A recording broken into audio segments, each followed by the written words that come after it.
Oh, it is 3 a.m. and I can't sleep, so I'm gonna go ahead and knock out one of these questions that I was sent in my inbox. Oh gosh, what's wrong with my face?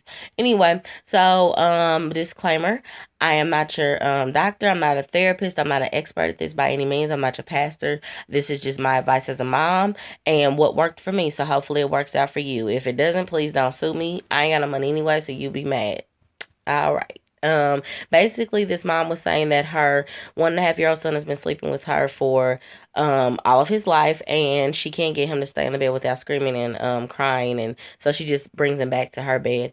So here's my advice. I've learned in my years of parenting, I have 4 children, that consistency is key, and so what's gonna break him of this habit is a lot of work, a lot of consistency. I suggest establishing a bedtime routine like dinner, bath, book, and then bed. My children listen to music as they go to sleep because, and they have since they were little, because that kind of soothes their little minds and puts them in a state of rest. Classical music is good. My kids listen to contemporary Christian simply because that's my preference.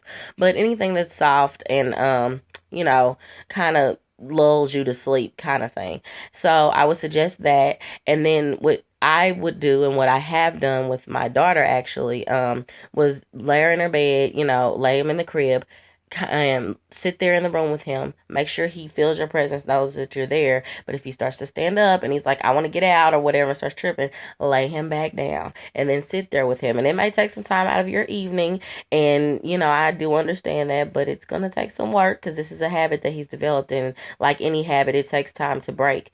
And so I would suggest that you just stay in there with him until he falls asleep. If he gets up, lay him back down and sit back down on the floor in a chair, whatever is in the room and works. And then it took about 2 weeks for this to work with my daughter. And once it did, she was good. She woke up sometimes in the middle of the night. That's going to happen. And so you just go in the room, make sure he is okay, kiss him, hug him, let him know you're there. You may have to sit there again until he falls asleep.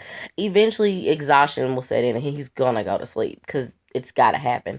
And it may mean a sleepless night or two for you, but in the long run, you'll have your bed back. So I think it'll definitely be worth it. Um, I think that I've never been a big fan of the whole crying it out thing that some parents say, but at 1.5, I think as long as he's dry, as long as he's fed, and as long as there's no imminent danger, if he cries a little, it's okay. He's 1.5. So be prepared for that as well because there will probably be tears, especially because you're sitting there. Another way you could do it is just to leave the room completely and leave him in there since he's a little older. I just wouldn't suggest that because he's so used to you being there and your presence will probably comfort him.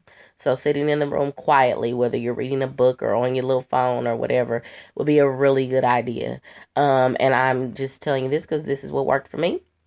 If any moms or dads have advice, please drop them in the comments below because Deanna don't know everything. And um, it would be good to have some more people give advice to this mom. And hopefully this works out for you. Let me know. Send me an inbox, post on the page. If you have a question, you can send the inbox or post. And that's pretty much all I have right now. So I'll talk at you later. Bye.